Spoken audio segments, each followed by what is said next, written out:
La scientologie a été inventée par L. Ron Hubbard. qui auparavant était écrivain de science-fiction. Il a dit, et je le cite, « Je suis fatigué d'écrire à un penny le mot ». C'est ridicule. Tout écrivain qui souhaite réellement gagner beaucoup d'argent doit inventer une religion. Les gens comme vous retirent toujours cette phrase de son contexte. Les gens comme moi, ce qui veut dire les non-croyants, les avocats, les fétichistes du pied. Objection. Monsieur Carnes, qu'est-ce qu'un engramme? Un engramme, une cicatrice mémorielle. Ah. C'est ce qui est à l'origine de nos maladies. Soit. Et donc, si j'ai bien compris, toute sa vie, on doit, si on en croit à la scientologie, on doit débarrasser son corps et son esprit de ces engrammes en suivant un programme de purification appelé... aidez-moi... Le pont de la liberté totale. Et lors de chacune des phases de la traversée du pont, vous êtes audité par un membre plus ancien de l'Église qui vous relie également à un dispositif, une sorte d'appareil électronique. Un électropsychomètre. Est-ce que ça fait mal? Non. Ah.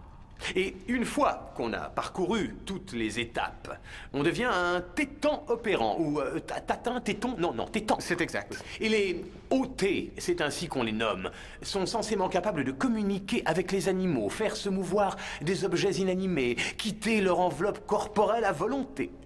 Vous espérez y parvenir? Oui, un jour. Ah. Les tétans sont immortels? Le livre nous le dit. Oui. En fait, la plupart des scientologues pensent que Frère Hubbard ressuscitera. Les chrétiens pensent la même chose de Jésus. Sont-ils fous pour autant? La plupart. Les scientologues croient également qu'il y a de cela 75 millions d'années, une sorte de seigneur de la guerre intergalactique, et c'est là que l'arôme et le goût du sirop d'érable me titillent les papilles. Un seigneur maléfique, donc appelé Xenu, a enfoui 130 milliards d'extraterrestres de différentes planètes dans les volcans de la Terre et les a vaporisés avec d'énormes bombes H. Ce récit vous est-il familier? Oui. Et les âmes radioactives de toutes les pauvres créatures extraterrestres pulvérisées continuent à entrer dans le corps humain et y implanter des engrammes et des dérives sur la psychiatrie et sur le Christ et sur Dieu. C'est pourquoi nous devons purger notre organisme de tous ces odieux engrammes.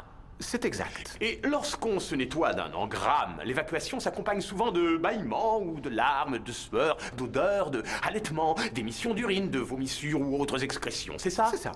Donc en fait, chaque fois qu'on pisse, vomit ou défèque, on avance vers l'immortalité. Objection. Oh, tiens, j'ai fait une avancée. Objection.